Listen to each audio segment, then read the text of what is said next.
అందరికీ శుభోదయం. ఈరోజు సాంఘిక శాస్త్ర పాఠ్యాంశంలో భాగంగా ప్రపంచ యుద్ధాలు ప్రపంచం అనే పాఠ్యాంశంలో చివరి అంశంగా ప్రపంచ యుద్ధాలు అనంతర పరిణామాల గురించి చర్చించబోతున్నాం. ఆల్రెడీ మనం రెండవ ప్రపంచ యుద్ధానికి కారణాలు చర్చించాం. రెండవ ప్రపంచ యుద్ధంలో కేంద్ర రాజ్యాలైనటువంటి జర్మనీ, ఇటలీ, జపాన్లు మిత్ర రాజ్యాల చేతిలో England, France, America and USSR వీటి చేతిలో ఓడిపోయాయి. మొదట్లో కేంద్ర రాజ్యాలే విజయం సాధిస్తూ 1943 వరకు అనేక ప్రాంతాలను జర్మనీ ఆక్రమించింది. జపాన్ పసిఫిక్ మహాసముద్రంలో ఉన్నటువంటి దీవులన్నింటినీ ఆక్రమించుకుంటూ వచ్చింది. కానీ ఎప్పుడైతే యుఎస్ఎస్ఆర్ మరియు యుఎస్ఏ యుద్ధంలో ప్రవేశించాయో క్రమక్రమంగా కేంద్ర రాజ్యాలు ఓటమి, మిత్ర రాజ్యాల విజయం పూర్తయింది. 1945 మేలో జర్మనీ దేశానికి చెందినటువంటి హిట్లర్ ఆత్మహత్య చేసుకోవడం, అదేవిధంగా జపాన్ మీద ముఖ్యంగా హిరోషిమా మరియు నాగసాకి అనే పట్టణాలపై అణుబాంబుల దాడి జరగడం వలన 1945 ఆగస్టు 6వ తారీఖున హిరోషిమా మీద, అదేవిధంగా ఆగస్టు 9వ తారీఖున నాగసాకి పట్టణాల మీద యుఎస్ఏ అణుబాంబుల దాడులను జరిపింది. దీంతో జపాన్ కూడా ఆగస్టు 15వ తారీఖు కల్లా లొంగిపోయిందని చెప్పి మనం చర్చించుకున్నాం. ఇక యుద్ధం తర్వాత జరిగినటువంటి పరిణామాలు ఏంటి, వాటి గురించి మనం ఈరోజు చర్చించబోతున్నాం. చూడండి, ప్రపంచ యుద్ధాల తర్వాత ప్రధానంగా అనేక రంగాల మీద వీటి ప్రభావం పడింది. రాజకీయ రంగంలోను, సామాజిక రంగంలోను, ఆర్థిక రంగంలోనూ విపరీతమైనటువంటి మార్పులకు దారితీసింది ఈ యొక్క ప్రపంచ యుద్ధాలు. ముఖ్యంగా 20వ శతాబ్దం యుద్ధం అనేది, రెండవ ప్రపంచ యుద్ధం అనేది అణుబాంబు దాడులు జరపడం ప్రపంచ ప్రజలను చాలా భయకల్పితులను చేస్తే, ఆ యుద్ధం మరుసటి తర్వాత కాలంలో ప్రపంచ శాంతిని కాపాడడం కోసం ఒక సంస్థ ఏర్పాటైంది. అదే ఐక్యరాజ్య సమితి. ఇది ఒక ఆశావాద దృక్పథం అని చెప్పవచ్చు. ఇక మరొక వైపు నూతనంగా అనేక దేశాలకు స్వతంత్రం వచ్చింది. మన దేశం లాంటి దేశాలకు, ఆఫ్రికా, ఆసియా లాంటి ఖండాలలో ఉన్నటువంటి అనేక దేశాలకు, వలస రాజ్యాలకు స్వతంత్రం వచ్చింది. ఇక రెండవ ప్రపంచ యుద్ధంలోను, మొదటి ప్రపంచ యుద్ధంలోను అసంఖ్యాక ప్రాణ నష్టం జరిగిందని మనకు తెలుసు. ఆ విషయాలను చర్చించబోతున్నాం. అదేవిధంగా ప్రజాస్వామ్య సూత్రాలకు సంబంధించినటువంటి భావనలు ప్రతి దేశంలో కూడా చాలా వరకు అనేక దేశాలు ప్రజాస్వామ్యాన్ని ఇష్టపడ్డాయి. మరొకటి అధికార సమతౌల్యంలో మార్పు. అధికార సమతౌల్యం అంటే అంతకుముందున్నటువంటి రాజ్యాలు, సామ్రాజ్యాలు విచ్ఛిన్నమై వలస రాజ్యాలకు స్వతంత్రం వచ్చి నూతనమైనటువంటి రాజ్యాలు జాతి పేరుతో స్వతంత్రాన్ని సంపాదించుకున్నాయి. ఇక ఇదే సమయంలో మహిళలు కూడా అన్ని రంగాలలో ముందుకు రావడం, ఓటు హక్కు సంపాదించడం అనేది కూడా ప్రధానమైనటువంటి అభివృద్ధి ప్రక్రియ. అంతేకాకుండా నూతనమైనటువంటి సంస్థల యొక్క ఆవిర్భావం. ఈ అంశాలను మనం ఈరోజు చర్చించబోతున్నాం. ప్రపంచ యుద్ధాల ద్వారా కలిగిన ప్రాణ నష్టం చూస్తే ఆల్రెడీ మనం చెప్పుకున్నాం కదా. మొదటి ప్రపంచ యుద్ధంలో దగ్గర 1 కోటి మంది మరణించారు, 65 లక్షల మంది గాయపడ్డారు, 60 లక్షలకు పైగా అడ్రస్ గల్లంతయ్యారు. అంటే ఏమయ్యారు, యుద్ధ ఖైదీలుగా మిగిలిపోయారా, లేకపోతే శవాలు కూడా దొరకనటువంటి పరిస్థితి అయిపోయింది అనేది తెలియదు. అయితే మొదటి ప్రపంచ యుద్ధంలో భారతదేశం కూడా బ్రిటిష్ వారి తరపున యుద్ధంలో పాల్గొన్నదని సంగతి మనకందరికీ తెలిసింది. అంటే మిత్ర రాజ్యాల పక్షాన బ్రిటిష్ వారు మన దేశాన్ని పరిపాలిస్తున్నారు కాబట్టి మన సైన్యం కూడా పాల్గొంది. దీంట్లో దగ్గర ఆఫ్రికా ఖండంలో జరిగిన యుద్ధం కావచ్చు, యూరప్ లో జరిగినటువంటి యుద్ధంలో కావచ్చు 75,000 మంది భారతీయ సైనికులు కూడా మరణించారు. ఇది చాలా బాధాకరమైనటువంటి అంశం. ఇక రెండవ ప్రపంచ యుద్ధానికి వచ్చేసరికి 2-2.5 కోట్ల మంది మరణించారు. ఒక్క హిట్లరే అంటే జర్మనీ దేశానికి చెందినటువంటి పాలకులు దగ్గర దగ్గర 1,00,00,000 మందిని ఈ యొక్క హత్య చేశారని చెప్పవచ్చు. ముఖ్యంగా యూదులు, కమ్యూనిస్టులను విపరీతమైనటువంటి మారణకాండ జరిపాడు హిట్లర్. ఆ తరువాత రష్యా, యుఎస్ఎస్ఆర్ గా పిలువబడేటువంటి యొక్క రష్యా జర్మనీని ఓడించి వాళ్ళ మీద కూడా విపరీతమైనటువంటి దాడులు జరిపి వాళ్ళ ఆ విధంగా కూడా మరణాలు ఎక్కువగా సంభవించింది. సహజంగా సైన్యంలో ఎవరు ఎక్కువ ఉంటారు? యువకులు ఎక్కువగా ఉంటారు. అంటే మరణించిన వారిలో 40 ఏళ్ల లోపు వాళ్ళే ఎక్కువగా ఉన్నారు. అందులో ఎక్కువగా పురుషులు. కాబట్టి ఈ విధంగా పురుషులు ఎక్కువగా ఉండటం, మరణించిన వాళ్ళు యువకులుగా ఉండడం, వీళ్ళంతా కూడా చనిపోవడం చాలా నష్టాన్ని కలిగించింది. ప్రపంచ దేశాల్లో చాలా దేశాల్లో ప్రజలు, ముఖ్యంగా యూరప్ ఖండానికి చెందిన నష్టం అంతా ఇంత కాదు. ఇదే సమయంలో అణుబాంబులు, రసాయనిక ఆయుధాల పోటీ పెరిగిందని చెప్తున్నాం. మొదటి ప్రపంచ యుద్ధంలోనే ఆయుధాల పోటీ పెరిగింది, సైనిక వాదానికి దారితీసిందన్నాం. ఆ సైనిక వాదం రెండవ ప్రపంచ యుద్ధం వచ్చేసరికి టెక్నాలజీ మరింత పెరగడం, చివరికి అణుబాంబులు కూడా తయారు చేసే స్థాయికి వచ్చి వాటిని ప్రయోగించారు. ఫలితంగా చాలా నష్టం జరిగింది. ఈనాటికి కూడా అణుబాంబులకు సంబంధించినటువంటి ఈ యొక్క అణుపరిజ్ఞానం, అణు శక్తి అనేది అక్కడక్కడ మనం చూస్తూనే ఉన్నాం. చెర్నోబిల్లో రష్యాలో జరిగినటువంటి యొక్క ప్రమాదం, అదేవిధంగా మొన్న ఈ మధ్యన విశాఖపట్నంలో గ్యాస్ లీకేజ్, ఇవన్నీ కూడా పర్యావరణాన్ని కానీ ప్రజలకు కానీ ప్రమాదాన్ని తెచ్చిపెట్టి, అంటే ఒకవైపు టెక్నాలజీ ఎంతైతే అభివృద్ధి చెందుతుందో దాని ప్రభావం పరోక్షంగా ప్రజల యొక్క ప్రాణాలకు ప్రమాదాన్ని తీసుకొస్తుంది. ఇప్పటికి కూడా ప్రపంచ దేశాలు అణుబాంబులు తయారు చేసుకొని అణుశక్తిని అభివృద్ధికి ఉపయోగించడం కాకుండా యుద్ధాల కోసం ఉపయోగించడం అనేది చూస్తుంటే ప్రపంచ ప్రజలంతా దీని నుంచి భయపడుతున్నారు. కాబట్టి ఈ రకమైనటువంటి భయం నుంచి బయటపడాలి, శాంతిని పెంపొందించుకోవాలి. కాబట్టి యుద్ధం వద్దు, శాంతి ముద్దు అని పేరుతో ఈ యొక్క నినాదాలు ఇవ్వండి అంటాం, గుర్తుపెట్టుకోవాలి.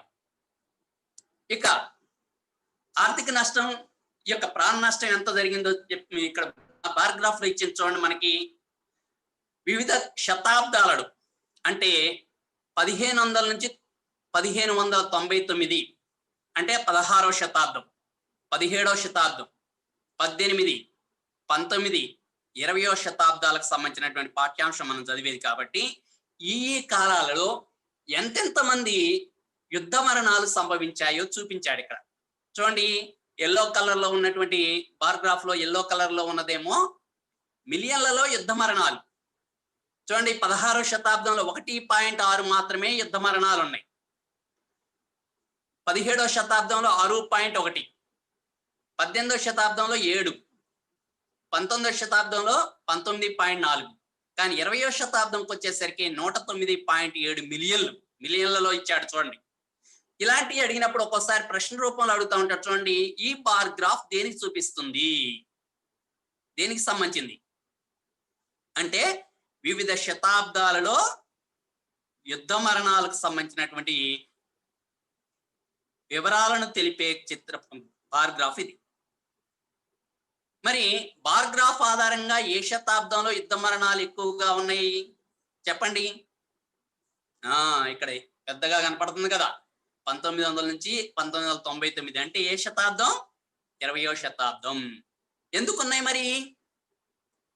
ఎందుకున్నాయి అంటే ఆల్రెడీ మనం చెప్పుకున్నాం కదా, మొదటి ప్రపంచ యుద్ధం, రెండవ ప్రపంచ యుద్ధం. అంటే 109.7 మిలియన్ల మంది చనిపోయారు. అంటే దగ్గర దగ్గర 11 కోట్ల మంది. 2 ప్రపంచ యుద్ధాలు జరిగిన ఈ కాలంలో. కాబట్టి యుద్ధ మరణాలు ఎక్కువ ఉన్నాయి. చూడండి, ఎంత శాతం ఉన్నాయి మరి 20వ శతాబ్దంలో యుద్ధ మరణాలు? యుద్ధ మరణాలు ఇక్కడ ఇచ్చింది చూడండి, ప్రతి 1000కి 44.4 అంటాం. అంటే 1000 మందికి 44.4 మంది చనిపోతే శాతం ఎంతలో చెప్తాం మనం? 100లో కదా, 100కే కదా చెప్పేది.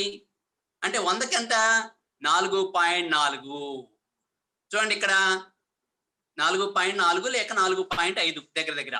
ఇక్కడ ఇచ్చింది చూడండి 4.5% మంది. అంటే 1000కి 44.4 అంటే 100కు 4.4 లేక 5. ఓకేనా? మరి ఈ బార్ గ్రాఫ్ కు గల ఆధారం ఏంటి? చూడండి బార్ గ్రాఫ్ ఆధారం ఇక్కడ source lesser RBCTEL State of the World 1999, a World Watch Report on Progress Towards a Sustainable Society, London Earthscan publication 1999. బ్రాకెట్లో ఇచ్చింది చూసారా? అది ఓకేనా? మరి 19వ శతాబ్దంలో యుద్ధ మరణాల సంఖ్య ఎంత? 19వ శతాబ్దంలో చూడండి ఇక్కడ 19.4 మిలియన్లు. అంటే దగ్గర దగ్గర 1.9 కోట్లు అని అర్థం. ఓకేనా? మొత్తానికి ఒక్కోసారి ఏమంటాడు, ఈ బార్ గ్రాఫ్ ని విశ్లేషించండి అని కూడా అంటాడు. అంటే ఏం చేయాలి? ఈ బార్ గ్రాఫ్ లో మనం ఎక్స్ యాక్సిస్ మీద ఒకటి తీసుకున్నాం, వై యాక్సిస్ మీద ఒకటి తీసుకున్నాం. ఎక్స్ యాక్సిస్ మేము తీసుకున్నది శతాబ్దాలు, వై యాక్సిస్ మీద తీసుకున్నదేమో మరణాలు, మరియు ప్రతి 1000కి ఎంతమంది అనేది చూపించాం. ఓకేనా? కాబట్టి ఈ బార్ గ్రాఫ్ విశ్లేషణ అనేది కంపల్సరిగా అందరూ దాన్ని అర్థం చేసుకోవాలి. క్వశ్చన్ లో రావడానికి అవకాశం ఉంటుంది. ఇక మొత్తానికైతే 20వ శతాబ్దంలో దగ్గర దగ్గర మరణాలు, యుద్ధ మరణాలు అనేవి 11 కోట్లకు ఉన్నాయని చెప్పవచ్చు. ఇక మనం మొదటి ప్రపంచ యుద్ధం, రెండవ ప్రపంచ యుద్ధం గురించి చర్చించాం. ఈ మొదటి ప్రపంచ యుద్ధం కాలంలో నియంతృత్వ ప్రభుత్వాలు ఉండడం, వాళ్ళు దుందుడుకు స్వభావం కలిగి ఉండడం, ఇతర దేశాల మీద దాడులు చేయడం ఫలితంగా యుద్ధాలు వచ్చినాయి అని చెప్పాను. అంతే కదా? చిన్న చిన్న గొడవలే పెద్ద పెద్ద గొడవలకు, ఈ యొక్క యుద్ధాలకు దారితీసింది. కాబట్టి ఇలాంటి యుద్ధాలు రావడానికి కారణం ఏంటంటే నియంతృత్వ ప్రభుత్వాలు. అంటే నియంతృత్వ ప్రభుత్వాలు ఉన్నప్పుడు జాతి పేరుతో దురహంకారపూరితంగా వ్యవహరించడం వలన ఇతర జాతులను అవమానించడం, ఇతర జాతుల మీద దాడులు చేయడమే ఈ యొక్క మొదటి ప్రపంచ యుద్ధం కావచ్చు, రెండవ ప్రపంచ యుద్ధానికి గల కారణాలలో ఒకటిగా చెప్పుకున్నాం. కాబట్టి అప్రజాస్వామిక ప్రభుత్వాలు అంటే నియంతృత్వ ప్రభుత్వాలు కావచ్చు, రాజరిక ప్రభుత్వాలు కావచ్చు, ఇలాంటి వ్యవహరిస్తూ ఉంటాయి, ప్రమాదాలు తెచ్చిపెడతా ఉంటాయి. అందువల్లనే ప్రజలు ప్రజాస్వామ్య ప్రభుత్వాలను కోరుకున్నారు. దాదాపుగా ఆధునిక దేశాలన్నీ కూడా ఎక్కువగా ప్రజాస్వామ్య దేశాలే ఉన్నాయి. ప్రజాస్వామ్య దేశాలలో ప్రజల యొక్క ఆలోచనలకు అనుగుణంగా ప్రభుత్వాలు పరిపాలన చేస్తూ ఉంటాయి. ఎందుకంటే ప్రజల చేత ఎన్నికైన ప్రభుత్వాలు కాబట్టి. ఇక మనం ఇదే అంశంలో చూడండి, మొదటి ప్రపంచ యుద్ధానంతరం కొన్ని సామ్రాజ్యాలు అంతమైనవి అన్నాం. ఏ సామ్రాజ్యాలు అంతమైనవి? ఆస్ట్రో హంగేరియన్ అనే ప్రభుత్వ సామ్రాజ్యం అంతమైపోయింది. ఆస్ట్రియాని, హంగేరియాని విడగొట్టారు. దాని నుంచి కొంత భాగాన్ని చెకస్లోవేకియా కూడా విడగొట్టారు. అదేవిధంగా జార్ నికోలస్ II పతనమైపోవడం వలన ఆ యొక్క సామ్రాజ్యం పతనమైపోయింది, రష్యన్ సామ్రాజ్యం. అదేవిధంగా ఒట్టోవన్ సామ్రాజ్యం, ప్రస్తుతం టర్కీ ఆధీనంలో, టర్కీగా పిలువబడుతున్నటువంటి ప్రాంతం అది. ఒట్టోవన్ సామ్రాజ్యం కూడా పతనమైపోయింది. మరియు కైజర్ విలియం II దేశాన్ని వదిలిపెట్టి పారిపోవడం వలన జర్మనీ సామ్రాజ్యం కూడా పతనమైంది. ఇక్కడ చూడండి, ఇది జర్మనీ సామ్రాజ్యం. అంటే జర్మనీ దేశం ఇక్కడ యూరప్ ఖండంలో ఉన్నటువంటి ప్రాంతంలో ఇక్కడ ఉంది. అప్పట్లో ఇది మొదటి ప్రపంచ యుద్ధానికి ముందు ఇది. ఇక్కడ ఆఫ్రికా ఖండంలో జర్మనీ ఈ ప్రాంతాలను ఆక్రమించి వలస ప్రాంతాలుగా చేసుకున్నటువంటివి. విన్నారా? దీన్ని నైరుతి ఆఫ్రికా అంటారు, కింద ఉన్నటువంటి దాన్ని. ఇక్కడికి వచ్చేసరికి ఈ యొక్క పై ప్రాంతంలో కాంగో అనే ప్రాంతం ఉంది, కామెరూన్ ప్రాంతం. ఇవన్నీ కూడా ఆఫ్రికాలో జర్మనీకి ఉన్నటువంటి వలస ప్రాంతాలు. ఈ ప్రాంతాలన్నీ వదులుకోవాల్సి వచ్చింది వర్సైల్ సంధి షరతు ద్వారా అని చెప్పుకున్నాం కదా. చూడండి ఇక్కడ ఏ ఏ సామ్రాజ్యాల పతనమైనవి? రష్యన్ సామ్రాజ్యం, ఇదంతా కూడా ఒకప్పుడు రష్యన్ సామ్రాజ్యం. గ్రీన్ కలర్ లో ఉంది చూడండి, ఆ గ్రీన్ కలర్ లో ఉందంతా రష్యన్ సామ్రాజ్యం, రాజు పరిపాలనలో ఉన్నది మొదటి ప్రపంచానికి యుద్ధానికి ముందు. ఇక్కడ ఆరెంజ్ కలర్ లో ఉంది చూడండి జర్మనీ, ఇంత ముందే చూపించాం కదా. ఈ రాజ్యం పతనం అయిపోయి దీంట్లో కొంత భాగాన్ని స్లెష్విగ్ కి ప్రాంతాన్ని డెన్మార్క్ ఇచ్చారు. అదేవిధంగా పోలాండ్ అనే ఒక కొత్త దేశాన్ని సృష్టించారు. ఈ విధంగా జర్మనీ సామ్రాజ్యాన్ని కూడా విడగొట్టారు. ఇక ఆస్ట్రో హంగేరియన్ చూడండి, ఇక్కడ ఎల్లో కలర్ లో ఉంది, అది ఆస్ట్రో హంగేరియన్ సామ్రాజ్యం. అది చాలా భూభాగాలుగా విడిపోయింది. చెకోస్లోవేకియా గాను, ఆస్ట్రియా వేరు, హంగరీ వేరు. అదేవిధంగా ఒట్టోవన్ సామ్రాజ్యం, ఈ ఒట్టోవన్ సామ్రాజ్యం కూడా చాలా ముక్కలైపోయింది.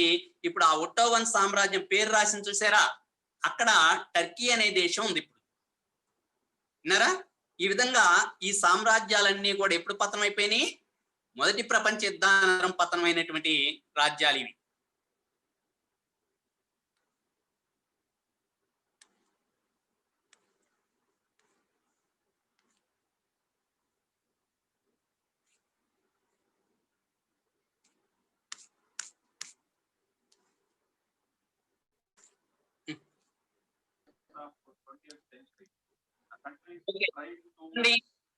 అదేవిధంగా రెండవ ప్రపంచ యుద్ధానంతరం కూడా బ్రిటిష్ సామ్రాజ్యం పతనం అయిపోయింది. చూడండి, ఇంగ్లాండ్ అనేది ఒక చిన్న దేశం ఇక్కడ ఉంది, పొడుగ్గా ఉన్నది చిన్నది చూడండి, అది ఇంగ్లాండ్. బ్రిటన్ అని కూడా అంటారు, పక్కన ఉన్న చిన్న చిన్న రాజ్యాలను కలుపుకుంటే యునైటెడ్ కింగ్డమ్ అని కూడా పేరు దీనికి. విన్నారా? అయితే ఈ ఇంగ్లాండ్ ఒక చిన్న దీవి లాంటిది. ఇంగ్లాండ్ ఇన్ని దేశాలను ఆక్రమించింది. దీంట్లో భారతదేశం కూడా ఉంది, గుర్తుందా? చూడండి, ఆసియా ఖండంలో భారతదేశం ఉంది. ఇక్కడ ఆస్ట్రేలియా అనేది ఒక పెద్ద ఖండాన్ని ఆక్రమించింది. ఆఫ్రికాలో చాలా దేశాలను ఆక్రమించింది. కెనడా దేశాన్ని కూడా చాలా వరకు స్వయం ప్రతిపత్తి ఉన్నప్పటికీ కూడా చాలా కాలం తన నియంత్రణలో ఉంచుకుంది. ఇక దీని తర్వాత ముఖ్యమైనటువంటి మరొక అంశం అధికార సమతౌల్యంలో మార్పు. మొదటి ప్రపంచ యుద్ధం తర్వాత కొన్ని రాజ్యాలు పతనమైపోయినాయి అన్నాం, నూతన దేశాలు స్వతంత్రం పొందాయి. ముఖ్యంగా ఒట్టోవన్ అధికారంలో ఉన్నటువంటి సామ్రాజ్య అధికారంలో ఉన్నటువంటి బాల్కన్ ద్వీప కల్పంలో ఉన్న రాజ్యాలు చాలా వరకు స్వతంత్రం పొందాయి. అప్పుడు దాకా ఒట్టోవన్ సామ్రాజ్యం అధీనంలో ఉన్నటువంటి రాజ్యాలు. అదేవిధంగా ఆస్ట్రియా హంగేరియన్ దాంట్లో ఉన్నటువంటి రాజ్యాలు కూడా కొన్ని స్వతంత్రం పొందాయి.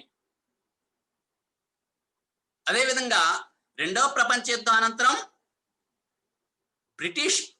బ్రిటన్ అనే దేశం కూడా బాగా నష్టపోవడం వల్ల, విజయం సాధించినప్పటికీ కూడా బాగా నష్టపోవడం వలన, ఇంతకుముందు చూపించాను కదా నేను, ఆఫ్రికా ఆసియాలో ఉన్నటువంటి వలస ప్రాంతాలన్నిటిని కూడా స్వతంత్రం ఇచ్చేసింది. దీనివల్ల ఏమైంది? జాతి పేరుతో కొత్త రాజ్యాలు ఏర్పాటైనవి. మనం అంతా కూడా పోరాటం చేసినాం కదా, మనమంతా ఒకటే జాతి. ఏ జాతి? భారత జాతి. అంటే ఒకప్పుడు భరతుడు పరిపాలించినటువంటి రాజ్యం భారతదేశం అన్నాం. ఆ జాతి ప్రజలు, ఒకే ప్రాంతంలో నివసించే ప్రజలమైన మనం బ్రిటిష్ వారికి వ్యతిరేకంగా పోరాటం చేసి రెండవ ప్రపంచ యుద్ధం అనంతరం స్వతంత్రం పొందాం. ఇలాగే ఆఫ్రికా, ఆసియాలోని చాలా దేశాలు కూడా స్వతంత్రం పొందాయి. బ్రిటన్ అనేది ఒకప్పుడు రవి అస్తమించని బ్రిటిష్ సామ్రాజ్యం అని పేరు, కానీ ఆ రాజ్యాలన్నిటికీ కూడా స్వతంత్రం ఇవ్వాల్సి వచ్చింది బ్రిటిష్ వారు. విన్నారా? అంటే ఏమైంది? జాతి పేరుతో కొత్త కొత్త రాజ్యాలు స్వతంత్రం పొందాయని చెప్పవచ్చు. ఫలితంగా ప్రపంచ పటంలో మార్పులు వచ్చాయి. చూడండి,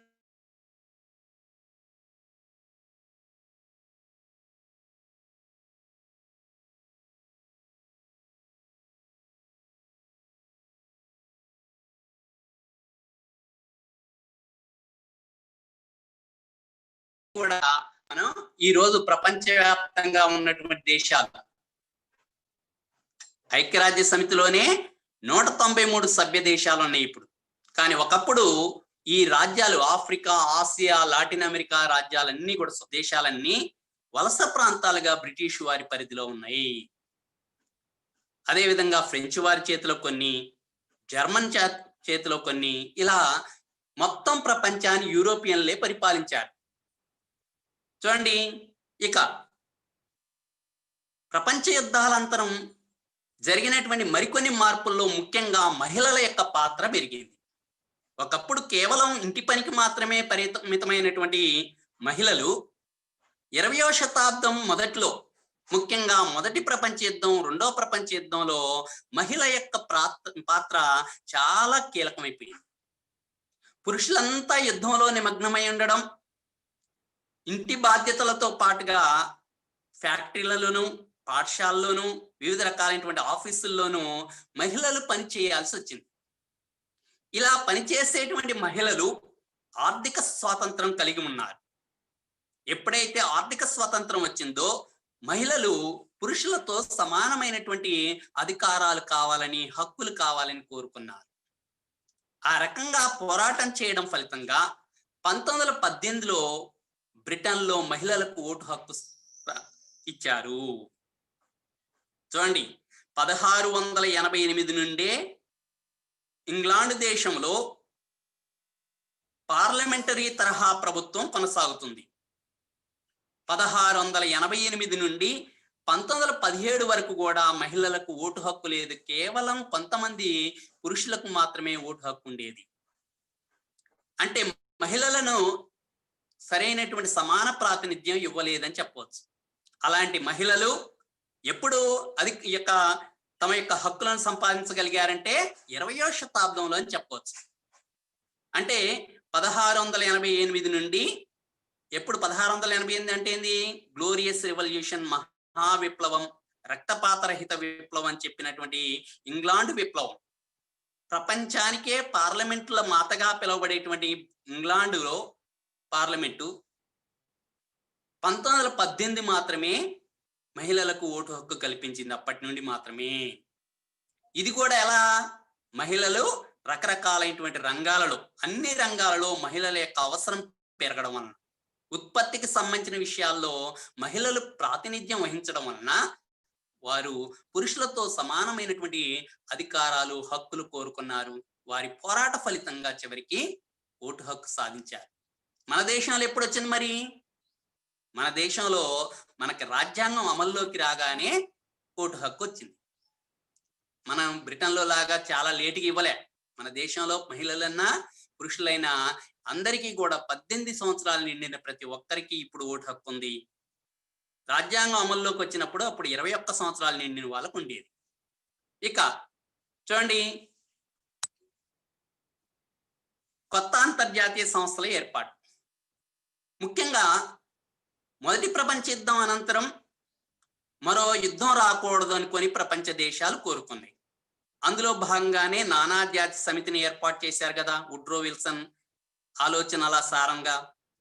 కానీ అది మరో ప్రపంచ యుద్ధాన్ని రాకుండా ఆపలేకపోయింది. రెండవ ప్రపంచ యుద్ధం వచ్చిందని చెప్పుకున్నాం కదా.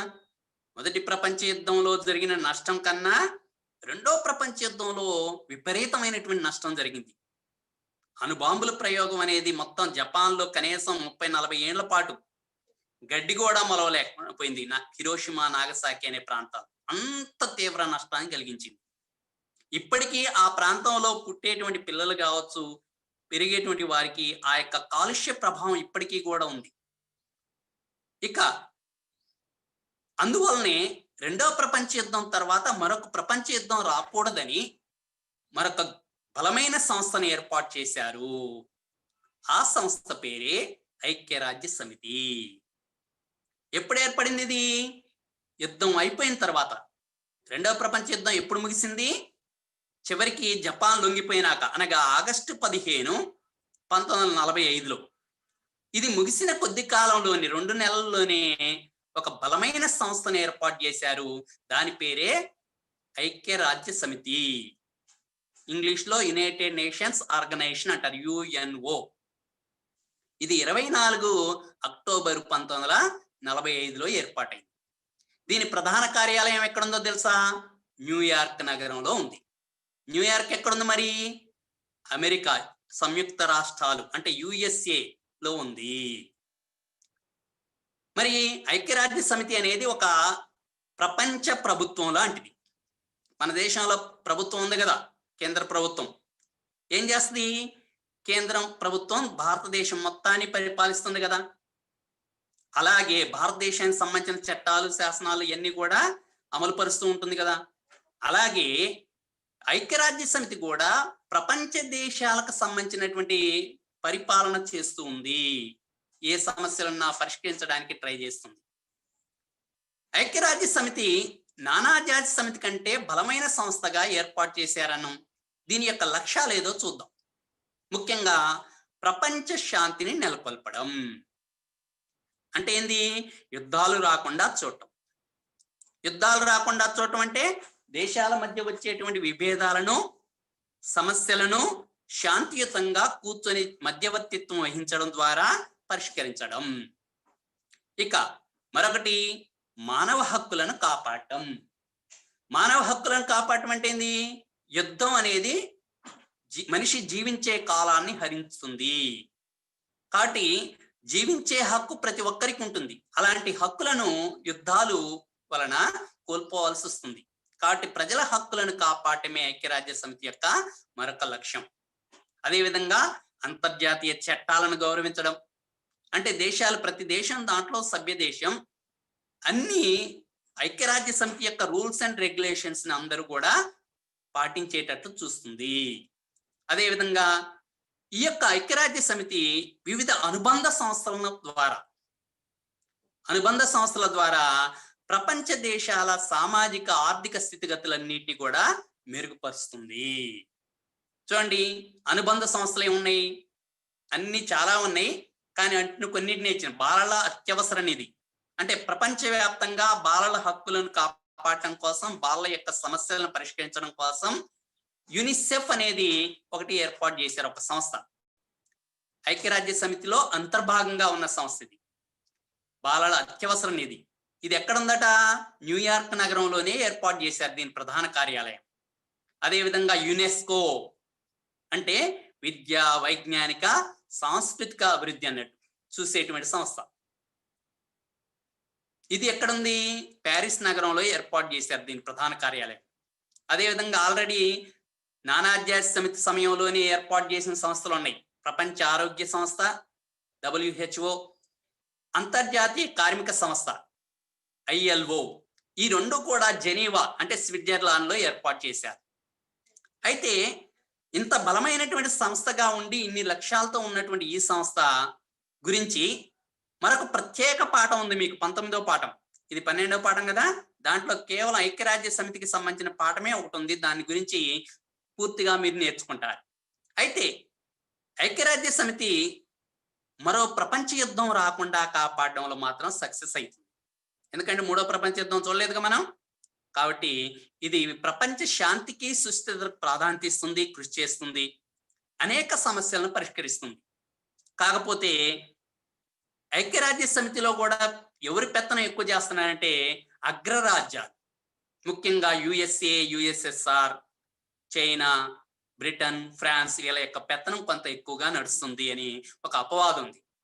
ఇంత పెద్ద దేశం, జనాభా పరంగా ప్రపంచంలో 2వ పెద్ద దేశం, మనకి ఐక్యరాజ్య సమితిలో ప్రధాన పాత్ర ఇవ్వటం లేదు. దీని మీద కూడా కొంత ఫైట్ నడుస్తుందని చెప్పవచ్చు. ఇక చూడండి, ఇప్పుడు ప్రపంచంలో ఉన్నటువంటి దేశాలు, ఇన్ని దేశాలు ఉన్నాయో, వీటన్నిటిని మీకు ప్రపంచ పటం అడుగుతాడు. మీకు ఇచ్చేటటువంటి పటంలో చూడండి ఇట్లా ఇస్తాడు. ఇచ్చి ఏవైనా ఒక 4 దేశాలు లేక కొన్ని నగరాలు, రాజధాని నగరాలు అడగొచ్చు. విన్నారా? కాబట్టి ఇలా ఇచ్చినటువంటి బ్లాంక్ మ్యాప్ లో మీరు దేశాన్ని గుర్తించాలంటే భౌగోళికంగా ఉన్న ప్రాంతాన్ని చూపించాలి. అదేవిధంగా నగరం అయితే చుక్క పెట్టి చూపించాలి. ఇక్కడ చూడండి, ఖండాలు, మహాసముద్రాలు ఇవన్నీ మీకు ఆల్రెడీ తెలుసు. ఇక్కడ ఉన్నటువంటి 6 పైన చూపించే ఖండాలే కాకుండా కింద తెల్లగా ఉంది ఇంకొకటి ఖండం, అంటార్కిటికా ఖండం. ఈ మరియు మహాసముద్రాలు ఏమున్నాయి చూడండి, అట్లాంటిక్ మహాసముద్రం, పసిఫిక్ మహాసముద్రం, అదేవిధంగా సదరన్ ఓషన్ అంటే ఇది అంటార్కిటికా ఖండంలో భాగంగానే ఉంటది. అదేవిధంగా ఇండియన్ ఓషన్ అంటే హిందూ మహాసముద్రం, ఇటువైపు తూర్పు వైపు మళ్ళీ పసిఫిక్ మహాసముద్రం. ఖండాలు చూడండి, ఏషియా మనం ఉన్నది, యూరప్, ఆఫ్రికా, నార్త్ అమెరికా అంటే ఉత్తర అమెరికా, దక్షిణ అమెరికా. విన్నారా? ఇక్కడ ఆస్ట్రేలియా ఖండం. ఇవన్నీ ఖండాలు, సముద్రాలు. అయ్యే మనం ఇక్కడ చూపించిన, కానీ ఇంకొన్ని ప్రత్యేకంగా చూపించిన. ఇక్కడ చూడండి, మనం ఎక్కువగా ఇప్పుడు పాఠం మొత్తంలో కూడా ఎక్కువ మనం ఏం నేర్చుకున్నాం? యూరప్ ఖండానికి సంబంధించిన దేశాల గురించే ఎక్కువ చర్చించాం. ఎందుకంటే యుద్ధంలో వాళ్ళే 2 యుద్ధాల కారణాలు వాళ్ళే. మరి ఆ ఖండం చుట్టూ కూడా సముద్రాలు ఉన్నాయి చూడండి. యూరప్ ఖండం ఇంతకుముందు చూపించిన దాంట్లో ఇటు పక్కన లెఫ్ట్ వైపు అంటే ఎడమ చేతి వైపు అట్లాంటిక్ మహాసముద్రం ఉంది కదా. యూరప్ ఖండానికి కింద ఆఫ్రికా ఖండానికి పైన మధ్యలో బ్లూ కలర్ లో ఉన్నాయన్ని నీళ్ళు అనుకోవాలి మీరు. ఇది మధ్యధరా సముద్రం. ఆఫ్రికా ఖండానికి యూరప్ ఖండానికి మధ్యలో మధ్యధరా సముద్రం ఉంది. ఇక్కడ చూడండి రైట్ సైడ్ కొంచెం వచ్చినాక ఇది నల్ల సముద్రం. అదే విధంగా ఇక్కడ ఇటలీ దేశానికి పైన సన్నగా గీత దిద్ది చూపించా, అది ఏడ్రియాటిక్ సముద్రం. మీరు బాల్కన్ ద్వీపకల్పం అన్నారు కదా, ఈ మధ్యలో ఉన్న దాన్ని బాల్కన్ ద్వీపకల్పం అంటారు. భారతదేశం ద్వీపకల్పం లాగా ఇది కూడా ఇటు మధ్యధరా సముద్రం, ఇటువైపు వస్తే నల్ల సముద్రం, ఇటువైపు వస్తే ఏడ్రియాటిక్ సముద్రం. ఈ మూడింటి మధ్యలో ఉన్నటువంటి తెల్లటి ఈ భూభాగాన్ని బాల్కన్ ద్వీపకల్పం అంటారు. దీని కాడనే గొడవ జరిగింది, యుద్ధాలు జరిగింది కూడా. మొదటి ప్రపంచ యుద్ధానికి కారణాల్లో ప్రధానమైనది అక్కడ. ఇక్కడ చూడండి బాల్టిక్ సముద్రం పైన, బాల్టిక్ సముద్రం ఇక్కడ ఉంది. ఈ సముద్రాలు ఎక్కువ అడుగుతారు. ప్రపంచ మహాసముద్రాలు మిమ్మల్ని ఎక్కువ అడగడు, ఎందుకంటే చిన్న క్లాసులో అడుగుతాడు. కానీ మీకు ఈ పాఠ్యానికి సంబంధించిన విషయాల్లో ఈ ముఖ్యమైనటువంటి ఈ 4 సముద్రాలు బాగా గుర్తుపెట్టుకోవాలి. బాల్టిక్ సముద్రం, ఏడ్రియాటిక్ సముద్రం, నల్ల సముద్రం, మధ్యధరా సముద్రం. ఇక భారతదేశం కింద హిందూ మహాసముద్రం. చూడండి ఇది భారతదేశం. ఇట్లా గుర్తుపెట్టాలి. నేను భారతదేశాన్ని ఎట్లా గుర్తుపెట్టానో పటంలో అడిగితే భారతదేశం అనగానే గీత గీసి భారతదేశం అనకుండా ఇట్లా చూపించాలన్నట్టు. ఓకేనా? ఇక చూడండి మనకి ఎక్కువగా అడిగేది యూరప్ ఖండానికి సంబంధించిందే కదా పటంలో. ఇగో ఈ దేశాలు ఒక్కసారి చూడండి. ఇటువైపు నుంచి ఎడమ వైపు నుంచి కింద నుంచి వస్తే పోర్చుగల్ ఈ కొద్దిగా, ఇది పటం యూరప్ ఖండం చిన్నగా ఉంటది, కానీ నేను జూమ్ చేసి చూపిస్తానా.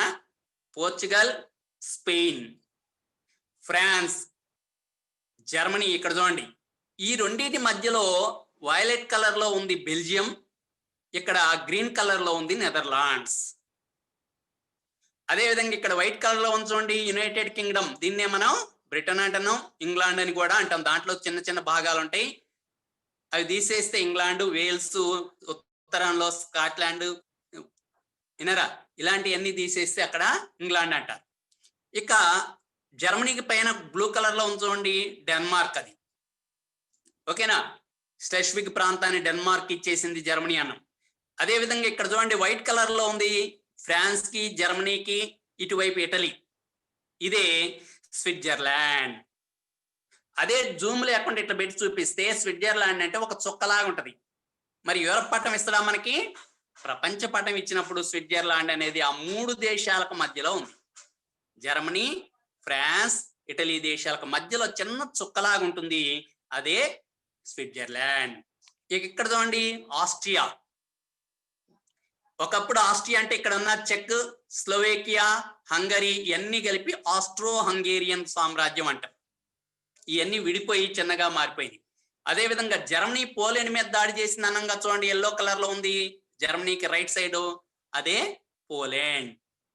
దానికి పైన లిథువేనియా, లాత్వియా, ఎస్తోనియా, ఫిన్లాండ్. వరుసగా చూడండి ఎక్కడెక్కడ ఉంది, చాలా చిన్న చిన్నగా ఉంటాయి అన్నట్టు. ఇది స్వీడన్. ఇటు వస్తే మొదటి ప్రపంచ యుద్ధంలో రొమేనియా, బల్గేరియా. అసలు యుద్ధం ఎక్కడ స్టార్ట్ అయింది చూడండి, సెర్బియాకి, బోస్నియా హెర్జిగోనియా ప్రాంతానికి ఆస్ట్రియా యువరాజు వస్తే చంపేశారు అన్న. చూడండి ఈ సెర్బియా ఇక్కడ ఉంది వైట్ కలర్ లో, బోస్నియా హెర్జిగోవినా అనేది ఇక్కడ ఉంది. అంటే ఇవన్నీ బాల్కన్ ద్వీపకల్పంలో ఉన్నటువంటి ప్రాంతాలు ఇవి, విన్నారా. ఇక ఇట్లా ఉన్నటువంటి పటం మనం ఒక్కసారి చూస్తే ఇదిగో ఈ ఖండాలన్నీ ఎడగొట్టినాయి. ఇక్కడ చూడండి విడివిడిగా కొన్ని దేశాలను ఇచ్చిన, మీరు ఇట్లా చూపియాల పటంలో. ఇంగ్లాండ్, ఇక్కడ ఇటలీ చూసారా, మధ్యధరా సముద్రంలో ఒక ఎముక ఆకారంలో చొచ్చుకొని వచ్చింది. అదేవిధంగా ఇక్కడ సెయింట్ పీటర్స్బర్గ్, రష్యా విప్లవం గురించి చెప్పాం కదా, ఆ సెయింట్ పీటర్స్బర్గ్ ఇక్కడ ఉంది. పైన చూడండి చిన్న చుక్క, ఇదంతా రష్యా సామ్రాజ్యం. ఇక ఇక్కడేమో రష్యా నుంచి విడిపోయినటువంటి వాటిలో కజకిస్తాన్. భారతదేశం చూసారా ఆసియా ఖండంలో ఉంది. ఈజిప్టు ఆఫ్రికా ఖండంలో ఉంది. ఇది మన దేశంతో పాటే స్వతంత్రం పొందినటువంటి దేశాల్లో ఒకటి, ఇంగ్లాండ్ వాళ్ళ నుంచే 2వ ప్రపంచ యుద్ధం అనంతరం. ఇటువైపు చూడండి, యుఎస్ఏ అనేది ఉత్తర అమెరికా ఖండంలో ఇక్కడ ఉంది. ఇది యుఎస్ఏ. ఈ పైన ఉన్న అలస్కా అని ఉంటది ఇక్కడ, ఇది కూడా యుఎస్ఏలో ఒక రాష్ట్రం. విన్నారా? యుఎస్ఏ కిందనే మెక్సికో ఉంది. ఓకేనా? ఇక ఇక్కడ చూడండి, డచ్ ఈస్ట్ ఇండీస్ అని పేరుతో పిలువబడేటువంటి మన క్వశ్చన్ కూడా అడిగా, ఇండోనేషియా అంటున్నారు ప్రస్తుతం దాన్ని. అదేవిధంగా ఈ యొక్క సముద్రానికి సంబంధించినటువంటి పసిఫిక్ మహాసముద్రంలో దేశాలను ఆక్రమించినటువంటి ఒక దేశం, కేంద్ర రాజ్యాల్లో ఒక దేశం, అదే జపాన్. చూడండి, ఇక్కడ 4 దీవులను, 1 2 3 4, ఈ 4 దీవులను జపాన్ అంటారు. హిరోషిమా అనేది, నాగసాకి అనేది కింది ప్రాంతాల్లో ఉంటాయి. ఇక్కడ విన్నారా? ఈ కింది ప్రాంతాల్లో హిరోషిమా, నాగసాకి అనే ప్రాంతాలు, వీటి మీద బాంబు దాడులు జరిపింది యుఎస్ఏ. అదే విధంగా ఇక్కడ చూడండి, చిన్న చుక్కలు 2 ఉన్నాయి, మెక్సికో అని రాసిన ఇక్కడ పక్కన చిన్న చుక్కలు ఉన్నాయి, చూసారా? ఇక్కడ చూపి జూమ్ లో, ఈ పెరల్ హార్బర్ అనే ప్రాంతం హవాయి దీవులై, అక్కడనే జపాన్ బాంబుల వర్షం కురిపించింది. దానికి ప్రతిగా యుఎస్ఏ యుద్ధంలో దిగింది. ఇక ఇక్కడ చూడండి, కెనడా దేశం పైన, ఉత్తర అమెరికాలో పెద్ద దేశం కెనడా దేశం, ప్రపంచంలో 2వ పెద్ద దేశం. ఇక ఇక్కడ చూడండి, బెల్జియం రెడ్ కలర్ లో చుక్క పెట్టిన, ఎంత పెద్దగా ఉండదు వాస్తవానికి, చిన్న చుక్క, మీకు కనపడాలని కొద్దిగా పెద్దగా పెట్టింది కానీ చాలా చిన్న చుక్క అది. పక్కనే జర్మనీ, ఈ రెండింటికి మధ్యలో నెదర్లాండ్స్ ఉంటది మళ్ళీ, విన్నారా? అదే విధంగా స్వీడన్. ఇలా గుర్తు పెట్టాలన్నట్టు మీరు మ్యాప్ పాయింటింగ్ ఇచ్చినప్పుడు. స్పెయిన్, ఇది ఫ్రాంకో, జనరల్ ఫ్రాంకో అని అయినా, ఫ్రాన్సిస్కో ఫ్రాంకో అని అయినా కూడా ఒక నియంత అని చెప్పాం. ఇక ఇక్కడ చూడండి, సెర్బియా, ఇలా పెట్టాలి. ఇదేమో రుమేనియా. ఇక్కడ ఏ సముద్రం పక్కన ఉంది రుమేనియా? నల్ల సముద్రం పక్కన ఎడమ వైపున ఉంది. ఓకేనా? ఇక్కడ చూడండి, ఉజ్బెకిస్తాన్,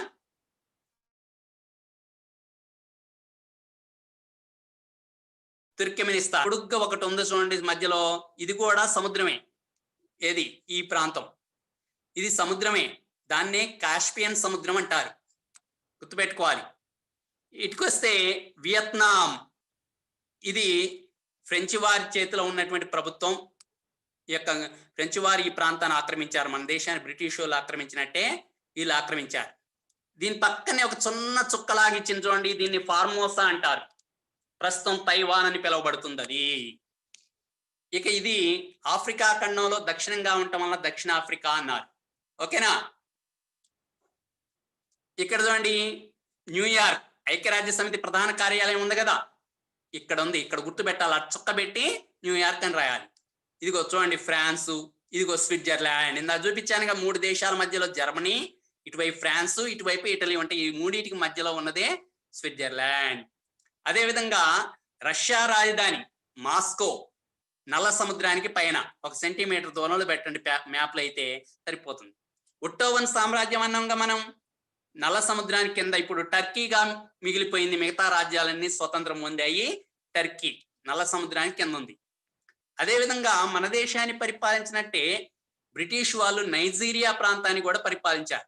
ఇది ఆఫ్రికా ఖండంలో ఉంది చూడండి, ఇది Nigeria, blue colour violet colour లో పెట్టాను కదా. ఇక ఈ కిర్గిస్తాన్, ఈ చిన్న చిన్న అవి అడగపోవచ్చు కానీ మన్ని చైనా చూడండి, భారతదేశానికి ఉత్తరం వైపు, చైనాకి రైట్ సైడ్ అయిపోయింది 2 నిమిషాలు కొరియా. ఓకేనా? ఇక ఇక్కడ చూడండి, బెల్జియం, నెదర్లాండ్స్, పోర్చుగల్, పోలాండ్. విన్నారా? పోలాండ్ మీదనే దాడి చేశాడని చూపించాం. ఆస్ట్రియా, హంగరీ చూడండి వేరు కలర్తో చూపించా. అదేవిధంగా బల్గేరియా, ఫిన్లాండ్. ఇట్లా గుర్తు పెట్టాలన్నట్టు మీరు ఏ చేసినా. ఇక ఇంకొకటి ఏం చెప్తానంటే, పిల్లలు మ్యాప్ నేర్చుకోవాలంటే మీరు వరల్డ్ మ్యాప్ క్విజ్ అనే ఒక యాప్ ఉంటది. ఆ యాప్తో అయితే మనం క్విజ్ లాగా మనకి ఇది కరెక్టా కాదా అని మనకు మనమే సెల్ఫ్ గా నేర్చుకునేందుకు అవకాశం ఉంటుంది. ఇట్లా ఉంటుంది చూడండి, ఎడమ వైపున ఇచ్చిన కదా వరల్డ్ మ్యాప్ క్విజ్ ఒక యాప్ ఉంటది. ఆ యాప్ను డౌన్లోడ్ చేసుకుంటే మీరు ఈజీగా మీకై మీరు తప్ప ఒప్ప తెలుసుకోవచ్చు. అంటే తప్పొప్పుల ద్వారానే ఈజీగా నేర్చుకోగలుగుతాం, ఎక్కువ నేర్చుకోగలుగుతాం, మళ్ళీ మర్చిపోకుండా నేర్చుకోగలుగుతాం. కాబట్టి ఇట్లా ఉంటది, దాని పైన గుర్తు, ఆ గుర్తు ఉంటది, అది డౌన్లోడ్ చేసుకోండి. సరదాగా ఆట ఆడుకున్నట్టుగా ఇద్దరు ముగ్గురు కలిసినప్పుడు లేకపోతే ఇండివిజువల్ గాను మంచిగా ఆడుకోవచ్చు. ఆడుకున్నట్టు ఉంటది కానీ ఎక్కువ నేర్చుకోగలుగుతాం. ఆ విధంగా చేయండి. ఓకేనా? కంపల్సరీగా అందరు కూడా డౌన్లోడ్ చేసుకోండి. మ్యాప్ కి సంబంధించి ఇగో ఇట్లా వస్తాయి అన్నట్టు మనం చేస్తే. ఇది ఈజీగా ఉంటది. దీంట్లో మీడియం, హార్డ్‌గా అంటే కఠినంగా ఉండేటువంటి కూడా క్విజ్ ఉంటది. ఓకేనా? దాన్ని తప్పనిసరిగా అందరూ డౌన్లోడ్ చేసుకోండి. ఓకే. ఈరోజు మనం ఏం చెప్పుకున్నాం? మొదటి రెండవ ప్రపంచ యుద్ధానంతరం ప్రపంచవ్యాప్తంగా ఆర్థికంగా, రాజకీయంగా అనేక రకాలుగా ఈ యొక్క ప్రాణ నష్టంగా చాలా వరకు జరిగింది. మొదటి ప్రపంచ యుద్ధానంతరం కొన్ని సామ్రాజ్యాల పతనమైతే, రెండవ ప్రపంచ యుద్ధానంతరం ముఖ్యంగా బ్రిటిష్ సామ్రాజ్యం పతనమైంది. ఒకప్పుడు ప్రపంచంలో బలమైన దేశం అది, నెంబర్ 1 కంట్రీ. కానీ ద్వితీయ శ్రేణికి పడిపోయింది. అదేవిధంగా సామ్రాజ్యాలను పతనం అయిపోయినాయి అన్నాం. వలస దేశాలకు, మన దేశం లాంటి ఆఫ్రికా, ఆసియా ఖండ దేశాలకు చాలా దేశాలకు స్వతంత్రం వచ్చింది. అలా స్వతంత్రం పొందిన దేశాల్లో కూడా చాలా వరకు ప్రజాస్వామ్య ప్రభుత్వాలను ఏర్పాటు చేశారు. దీనివల్ల ఏమైంది? అధికార సమతౌల్యంలో మార్పు వచ్చింది. జాతి పేరుతో కొత్త కొత్త రాజ్యాలు ఏర్పాటైనాయి అని చెప్పాం స్వతంత్రం పొందిన దేశాలు. ఇదే కాలంలో మహిళలకు ఓటు హక్కు వచ్చింది. బ్రిటన్లో 1918వ సంవత్సరంలో ఓటు హక్కు వచ్చింది అనుకున్నాం. అదే విధంగా ఒక అంతర్జాతీయ సంస్థ, బలమైన సంస్థ ఏర్పడింది. అదే ఐక్యరాజ్య సమితి. ప్రపంచ శాంతిని కాపాడుతుందని చెప్పుకున్నాం. దీని గురించి మరొక పాఠంలో కూడా ముఖ్యంగా ఉంది. దాని అప్పుడు మీరు వివరంగా నేర్చుకోగలుగుతారు. అంతేకాకుండా ఇంకేం చూసాం? పఠన నైపుణ్యాలను కూడా మనం ఎలా పెట్టాలో చూసాం. ఓకేనా? ఇక మూల్యాంకనం. ప్రపంచ యుద్ధాల అనంతరం పరిణామాలను వివరించండి. ఏమేం జరిగినాయో రాయాలి. ప్రపంచ శాంతిని కోరుతూ 2 నినాదాలు రాయండి. యుద్ధం వల్ల నష్టం జరుగుతుంది కదా, యుద్ధం వద్దని చెప్పి రాయాలి. యుద్ధ మరణాలకు సంబంధించిన బార్గ్రాఫ్ ను విశ్లేషించండి. ఐక్యరాజ్య సమితి ప్రధాన లక్ష్యాలు ఏవి? కొన్ని లక్ష్యాలతో ఏర్పాటైందని చెప్పుకున్నాం కదా, అవి రాయాలి. ఐక్యరాజ్య సమితి ఆవిర్భవించిన తేదీ ఏది? ఇంగ్లాండ్లో మహిళలకు ఓటు హక్కు లభించిన సంవత్సరం. అదేవిధంగా ప్రపంచ పటంలో ఈ క్రింది వాటిని గుర్తించండి. మీకోసం ఈజీగా ఇచ్చాను చూడండి. భారతదేశం, టర్కీ, బెల్జియం. ఐక్యరాజ్య సమితి ప్రధాన కార్యాలయం ఉన్న నగరం గుర్తుపెట్టుకోవాలి. దేశాల పేర్లు ఇచ్చి ఇంకొకటి ఇండైరెక్ట్ గా అడుగుతాడు. అంటే ఏంది? ప్రధాన కార్యాలయం ఉన్న నగరం తెలియాలి మనకి, అది ఎక్కడ ఉందో గుర్తుపెట్టాలి. ఓకేనా? ఇట్లాంటి అడిగేటప్పుడు ఇలాంటి ఒక్కొక్క ఖండం నుంచి ఒకటో అడగొచ్చు, ఇలాంటి ఏదైనా ఒక నగరం అడగొచ్చు. అది కూడా ఇండైరెక్ట్ గా, అంటే 2 బిట్లు వచ్చి ఉంటేనే ఇది పెట్టగలుగుతాం మనం. ఓకేనా? కాబట్టి ఈ రకంగా నేర్చుకోవాలి. మీరు అందరూ కూడా చేయండి. ఇంతటితో 12వ పాఠం ప్రపంచ యుద్ధాలు, ప్రపంచం అనే పాఠ్యాంశాన్ని మనం ఈరోజు పూర్తి చేసుకున్నాం. ఈ యొక్క అవకాశం ఇచ్చినటువంటి జిల్లా విద్యాశాఖ అధికారి గారు, సాంకేతిక సిబ్బంది, తోటి ఉపాధ్యాయులు మరియు విద్యార్థి మిత్రులందరికీ కూడా ఈ యొక్క ఇంత పాఠ్యాంశాన్ని చక్కగా విని ఫాలో అవుతున్నందుకు మీ అందరికీ కూడా ప్రత్యేకంగా ధన్యవాదాలు తెలియజేస్తూ ముగిస్తున్నాను. Thank you.